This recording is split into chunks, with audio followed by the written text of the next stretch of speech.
Hi students. Well, Evans tries an O level. The part 1 which I made already, and I will start here from the last line which we had finished with in part 1.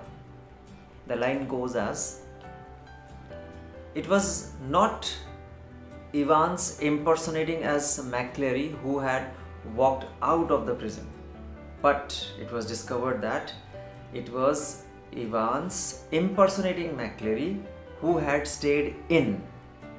Well, he was the one who had stayed in, but the jail authorities, the governor, the senior and the junior officers both mistook him for the injured. None of these three officials ever bothered to look into the face closely of this person who seemed to be so grievously wounded.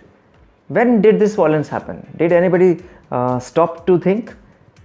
Didn't Stephen leave Evans in a very healthy state when he took McCleary out to escort him towards the main gate, prison gate? Well, such a heavy defeat. Governor had suffered tremendous, colossal defeat at the hands of Evans. It was a crushing defeat in the battle of wits between police and the criminals. Well, governor would not be silent now. He would not be taking rest and having coffee at home. He would keep his mind running. He took the question paper and let's see what he did, because he was out to nab Evans by crook or by hook.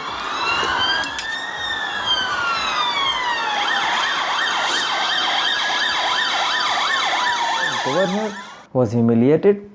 He was accountable as well. He questioned his own competence and intelligence. Evans has completely had him bite dust. And one more thing students, ये जब how होता है ना, how, ये जब how तुम्हें trouble करता है, then it becomes a nagging issue. How many hows did governor carry in himself? Well, let's think. How did Evans manage to hide a false beard, the white clerical dog collar, and that black front, the clerical paraphernalia? How did he manage to bring in blood, which he put all over himself to disguise as McCleary, who was grievously wounded? Did any mischief happen inside the blanket at 10:50? Or was there something wrong with the question paper? Some correction slip, blunder, mischief? Well, question paper, of course there must have been someone involved in the examination department as well. So question paper must have been meddled with. So he took hold of the question paper, scanned it with all his intelligence, all his competence, and he spotted those codes written over there, 313271. Let's see how he comes around to find where Evans has eloped, and also with the help of that correction slip which he had always been suspicious of. That also comes to his help to locate Evans' whereabouts. Let's see. Well, the question was, where had Evans escaped for shelter? Finds it, governor. But how did he actually reach Chipping Norton? The Chipping Norton, governor deduces this place with the help of the following map coordinates. The index number 313, students, you remember, and the center number 271, and combinedly they form 313271, which is the map coordinate for the pin code, you could call it, for Chipping Norton. So intelligently enough, after all that bad luck and all that lack of imagination, governor finds it and reaches Chipping Norton. And the question is how he finds Golden Lion, the hotel over there. Although there are so many, a chain of this Golden Lion hotels in the city, that he decoded from the correction slip. The correction slip, you remember, which was sent to the examination cell for Evans at 9:40 a.m. See, Zum Goldenen Lowen. Well, that is what the German translation of Golden Lion is, and you might do as well to remember that governor knows a bit of German. So this knowledge comes to his advantage. Here at the reception, this beautiful receptionist smiles at the governor, and the governor is distracted. He finally manages to take his eyes off and then takes the room keys from her, the room in which Evans was staying, being from the police, being from jail. And now, look here, Evans, very happy having his dinner, fish and chips, ruminating over his good deeds. और खुश क्यों नहीं होगा? After all, he has managed to fool the whole police department. And what ruminations, you wonder? Well, he's thinking how good it was that he was at least left with the razor blade all the night before the examinations. Jackson was such a fool. He should have taken the razor blade. Well, so angry he was, Evans, to learn that the nail scissors had been taken away. But finally, he managed to surgically, very trickily operate upon his hair and crop them short to make them similar to those of McClary. तो just assume करते हैं कि Jackson ने वो razor रात को ही ले लिया होता. Then what would have happened? Would I have been able to crop my hair? And क्या मैं मैक्लेरी की वेशभूषा बना पाता? क्या मैं इंज्योर्ड मैक्लेरी दिख पाता? बट थैंक गुडनेस ऐसा नहीं हुआ. Well, Jackson wasn't such a bad fellow after all. No, he allowed me that bobble hat as well, Evans thinks. Thank goodness I could hide all those wreckage of the cropped hair inside the bobble hat so very conveniently. And after my friend, the false McCleary, was escorted back to the main gate by Stephens, I was left sitting inside and I very conveniently took that bobble hat off. One of those toughest things was that short beard of McCleary. That stubble, as you say. And we had clearly planned to have McCleary come with that little short beard. And he did. He took a spare short beard as well. He pasted it. He stuck it over his own. And my goodness, I had shaven my face in that very morning. And to give the disguise, to give the look of McCleary, while after being left in the cell, I had to put that short beard on, pasted on my chin. My goodness, how difficult it is. How irritatingly sore and red is my chin. And Evans wonders how difficult it must have been for my friend and your McCleary. My friend with the Scottish accent, and your McCleary, well, the disguised McCleary. So how jolly good idea for McCleary to wear two black fronts, two collars, and that white stud, but that top collar, how difficult it must have been for him to hold it all along at the right place, which is why he had to compulsively use his index finger inside his collar to hold it on. My goodness. And the last 3 minutes, thank goodness I got a chance to take these things hurriedly from him. The black front, the top collar, and of course that spare beard, and put it on myself. Well, so smart of me. After a full hearty meal, he goes back to his hotel, Golden Loin, goes to the receptionist, takes the keys from her. She gives her most beautiful smile. He smiles his best smile, and all is going well. He goes to his room, unlocks it, and sees someone who he never expected to be there. The governor of prison. He is frozen to the spot. Do not underestimate Evans. He is a seasoned criminal. He has a plan B in place. Remember, even if he is snapped, caught by the governor, he has that plan, another plan, a buffer plan in stock. You will see how later on. But for now, he has to face the queries of the governor. Well, all the mysteries behind the razor blade, the bobble hat, the false beard, the clerical black front, or be it the white dog collar, the ministerial dog collar, that the sort that the clergymen wear. All those mysteries rattle off his tongue before the governor, and he takes pride in it. And governor can't help admiring him. Previously secretly, now he is reluctantly, of course, obviously admiring him, but now superseding his intelligence, having supposedly superseding Ivan's intelligence, governor is happy. He cannot be happier. He says, okay, well, let's move on. But one of the queries still haunt him. One of the things still haunt him. You will see the query regarding the blood. How the blood could be brought in despite such a good checkup by Jackson. Well, you will see. Well, one thing still puzzled the governor, and he asked while he stood up along with Evans, and he said, "Tell me one thing before we go, Evans. Well, how on earth did you get all that blood to pour over your head?" Well, one thing is for sure, it was you and nobody else who was staying in the prison, pretending to be wounded. Anything to do with that little rubber ring for Pile's hemorrhoids, perhaps?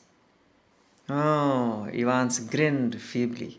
Clever though, wasn't it? Yes, it was the pig's blood that we had got filled in the rubber ring which my friend McCleary, your McCleary, had brought, and that blood was not allowed to clot because of some little chemical which is to be mixed in it so that it does not clot. And look how easy it was for me to pour it all over my head and my dress after Stephens took my friend McCleary along with him to escort him out. Isn't that smart, Governor? Well, all things sorted, Governor was still intrigued about something, and he asks Evans, "Tell me, Evans, how did you manage to plan all this business? You have had no visitors, I've seen to that. You have had no letters."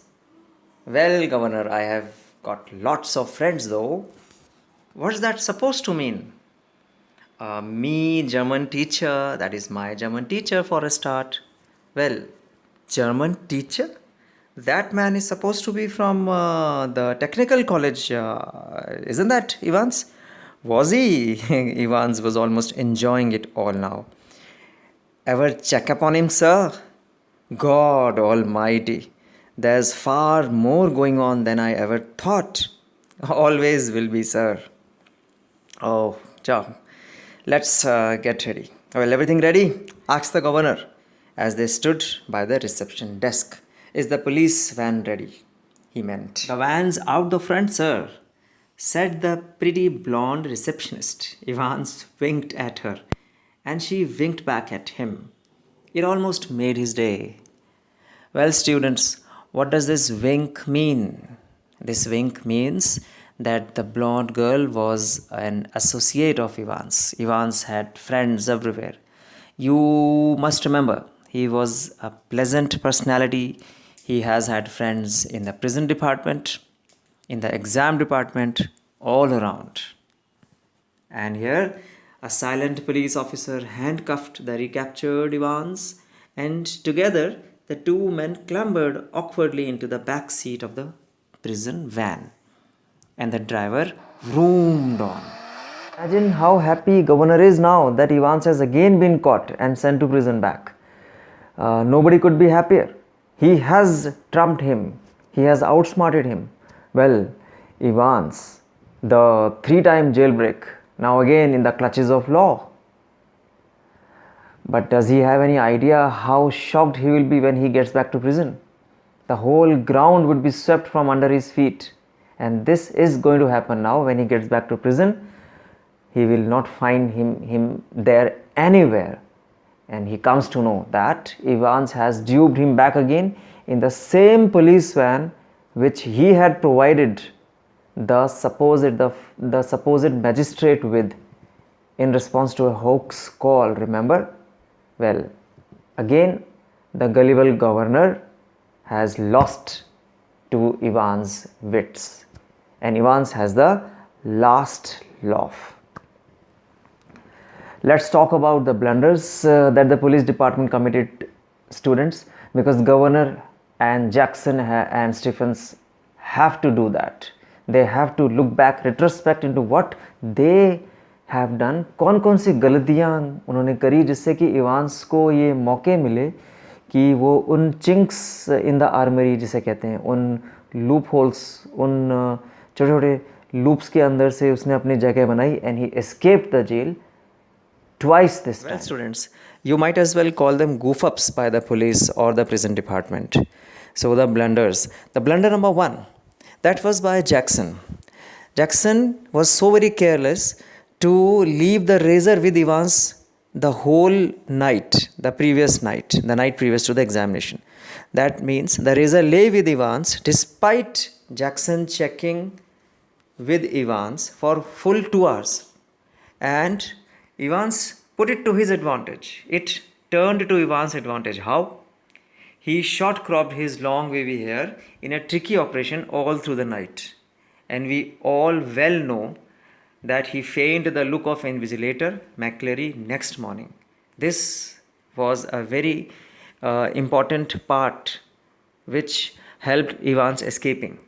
Even the next morning, despite Jackson's persistent reminders, Stephens too forgot to take the razor back from Evans after he shaved his beard. And you might do well to know that this very razor was used by Evans to slit open the blood-filled rubber ring that the fake McCleary had brought in the cell.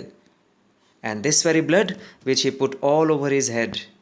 अगर senior officer Jackson ने वो बॉबल hat allow ही नहीं की होती तो क्या वो Evans अपने बाल छुपा पाता? After all, he had never told anybody, he had never told Jackson that he would be cutting off his hair.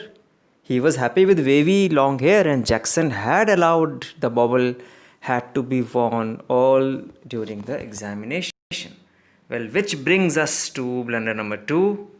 Jackson allowed Evans to wear his lucky charm bobble hat during the examinations. This lucky charm, which Evans professed it to be, कि sir मेरा lucky charm है, so kindly allow me to wear it. Jackson never had any wrong ideas. And this blunder by Jackson turned to Evans' advantage. It actually turned in Evans' favor. And how? Evans was able to hide all the wreckage of his hair within this hat during the exam. And the wreckage, he had cut off his hair very short cropped to give the look of McCleary's short cropped hair, ताकि वो McCleary जो invigilator बन के आएगा next day, जो fake McCleary, उसके जैसा दिख सके. After the paper got over, he removed the hat to get the look of invigilator's short cropped hair, while Stephens was out to accompany the fake McCleary all along the corridor to the prison gate on the supposed instruction of the governor. Now, blunder number 3. Well, again, Jackson, he could not spot a false little beard of McCleary, the extra beard that he had come along with, and while frisking him, he could not spot it. This again turned to Evans' favor. How? Evans could take it from the fake McCleary, that disguised McCleary, that imposter, during the last 3 minutes. 3 minutes that were strategically kept aside for this very purpose. And he pasted it to his own clean shaven face. Now, in this very connection, this very regard, I would want to throw light on how reluctantly he shaved his face before Jackson, because he already had that on his mind. Later, he would tick that very beard of McCleary so as not to create any suspicion in anybody's mind. Now, coming to the blunder number 4. Stephens failed to sense any foul play in the index and center number, that was 313271, before the paper began at 9:25 am. Now, this again turned to Yvonne's advantage. How? Well, these 6 digits, these were the coordinates on the Oxfordshire map, indicating clearly towards Chipping Norton, which Evans found in the car arranged for him, and he escaped to that place. Now, coming to the blunder number 5. Well, the correction slip which came round at 9:40 am. Zum Goldenen Lauwen. Governor could not find the hidden name of the hotel, Golden Loin, during the paper. It again turned in Evans' favor. And how?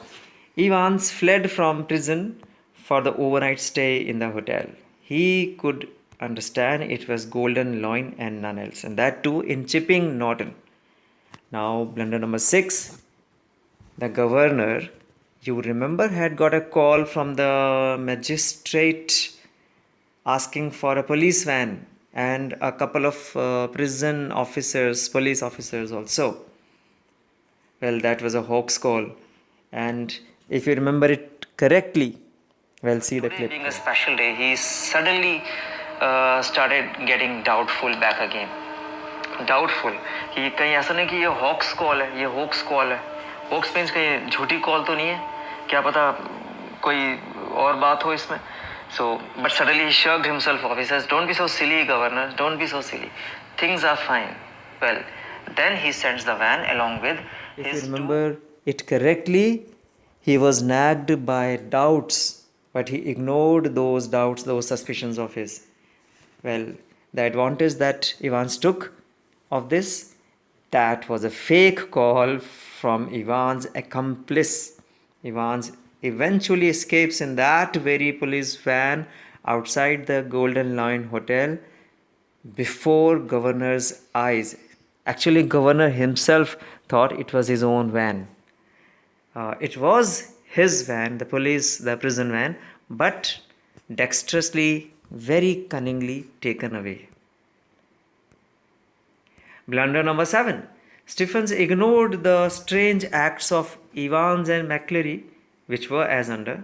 Number 1. Evans held his pen in between his lips all through the examination. He was not writing anything, stupefyingly gazing. He was surprised that Evans was still not writing anything. He was keeping the pen in between his lips, this way, see. And staring fixedly at something on the floor, as if thinking, drawing something out of his head, as if seeking some divine inspiration. McCleary fiddled with his white collar, his black front, and his stubble. You remember? And very importantly, he is holding his index finger, tucking the index finger inside the white clerical collar, here this way, all the while. And with the left hand's fingers, he's actually, this way, stroking his short black beard, that way. Oh, students, stroking the stubble all the while? And what is this fiddling with his white collar and his black front? This McCleary. And what was Evans up to? He was holding his pen in between his lips. Hadn't he studied anything? क्या इसलिए इस दिन के लिए वो exam देने आया था? क्या ओ लेवल की प्रिपरेशन पास्ट 10 months उसने यही की थी? But anyways, it turned in Evans' favor. This ignorance by Stephens definitely turned in Evans' favor because he could not know that the McCleary, the invigilator, who had come in over there, was an impostor. He was not the real McCleary. And he had worn 2 black fronts, 2 clergy collars, so he needed index finger to stop it from slipping off his neck. Besides, he had to secure his spare beard, that little short beard, in place. Mind you, students, he had worn in another beard over his own. By stroking, he would hold the false beard in place. Blunder number 8. At 10:50, actually it was 10:51, 10:50, governor listened to that phonic voice, the microphone. But at 10:51, when Stephens peeped through the peephole, he didn't raise any alarm when he saw something which shook his spine, which shook his nerves. He saw Evans draping a grey, dirty blanket which was kept aside.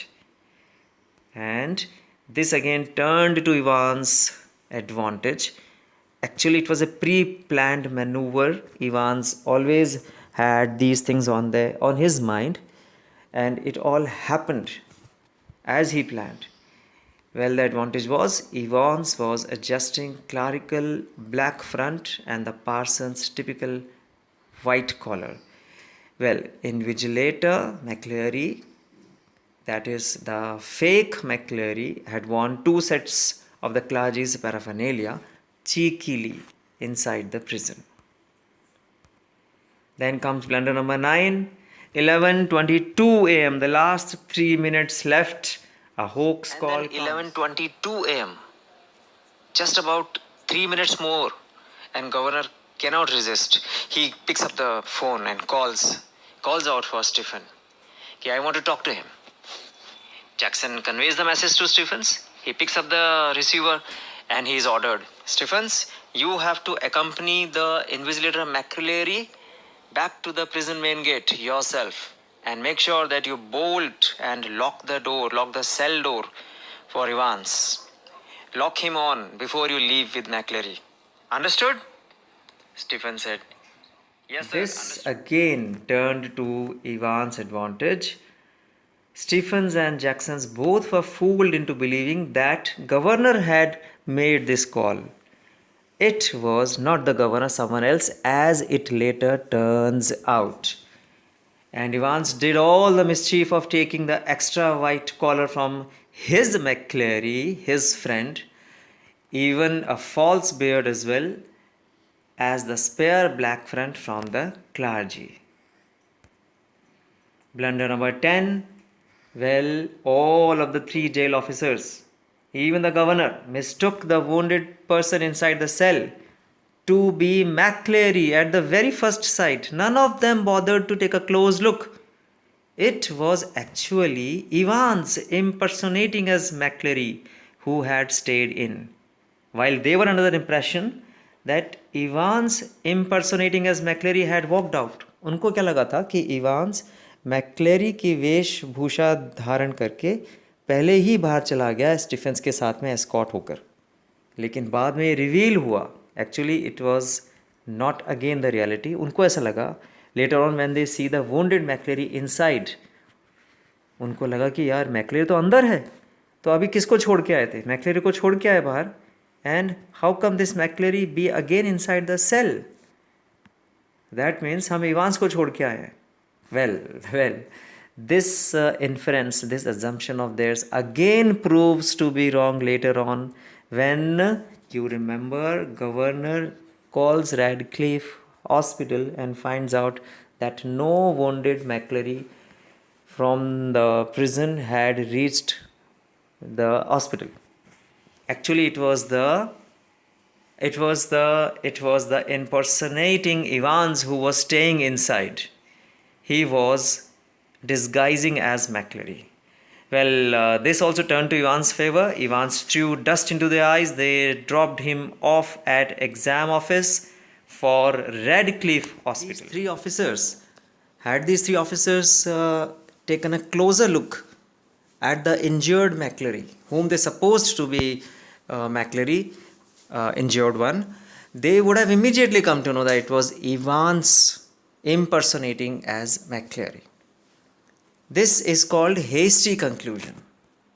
You see, children, when Stephens comes back to the cell, he jumps to a conclusion that the person injured was McCleary and not Evans. And he immediately thought, I must have left Evans out of the jail. I must have escorted Evans and not the invigilator. Well, even Jackson and the governor do not check the identity of the injured McCleary, and so they send him off for the hospital with Detective Carter. Although later on it turns out that he escaped and there was no one injured and the Radcliffe Hospital was left clueless. Well, Carter too should have known better. This was too obvious a conclusion, too simplistic a conclusion. The criminal minds are not so simple, they are complex. And it is because of these hasty conclusions that the police often jump to or arrive at that the criminals have a field day. Now, blunder number 11. Detective Carter dropped him off at exam office on the Elsfield way rather than taking him to the hospital directly. He again assumed it to be so straight and simple.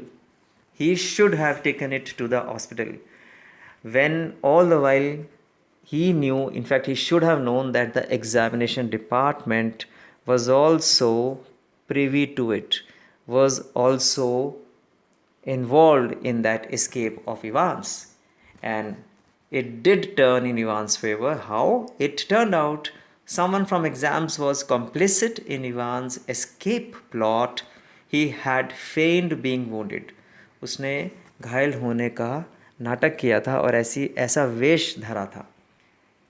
So nobody went to Radcliffe Hospital. A shocker for governor. Later. Now blunder number 12.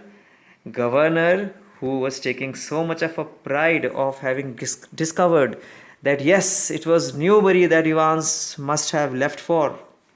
Now he finds that he was sent on a wrong scent. When he goes to search and he combs that area, that Newbury, he could not find Evans anywhere there. It turned in Evans' favor. How? Evans found time to go to Chipping Norton and he duped police. Well, finally, the last blunder, and that is the blunder number 13, I call it. Governor had himself sent the police van with 2 officers in response to a hoax call during exams. You remember? Well, that very van was used for again taking Evans away. So he could not sense anything wrong when Evans eloped again in the same police van outside the hotel, in which Governor had somehow managed to nab Evans again. It turned in Evans' favor, of course. How? Evans sloped away. Evans eloped away at the end, bidding a bye-bye to Governor again in the same police van. And Evans had the final laugh at the last. Evans hoodwinked the police again. Governor was left dumbfounded. Evans was too smart for him. Good for a giggle, gullible governor. Students, governor should himself have accompanied Evans back to the prison, even after knowing well that Detective Carter did the same blunder. He had not taken him directly to the hospital. He had handed him over to the exams. Because when it's Evans, you never know. Evans had the last laugh. Now in the van, he had 2 friends. Evans' accomplice, who was disguised as a silent police officer. He unlocked Evans' handcuffs. Evans' driver, and he was the same who had masqueraded as Invigilator McCleary. And he asks, "Where to now, Evans?" And Evans suggested, he winks, he says, "What about Newbury?" Well, they escaped to Newbury, the last thing on governor's mind. Damn the consequences. The governor will never venture into Newbury again. After all, that last time search operation yielded nothing to him at Newbury. Well, what an ingenious idea, Evans. Ingenious. Ultimate escape in the policeman was a part of plan B in place. A buffer plan, of course, which worked out well for Evans again. Evans had the last laugh. It is a well-known fact that the criminals make bad use of the advantages and the benefits given to them. In this very case, Evans uses the question paper, the benefit of getting educated. He uses the question paper as decoy to escape and evade the police and run out of the jail, break the jail the fourth time.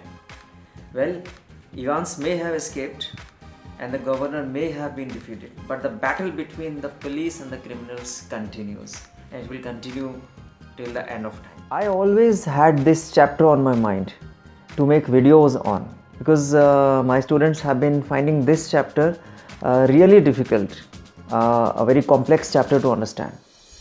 So I did it and I thoroughly enjoyed making these two videos.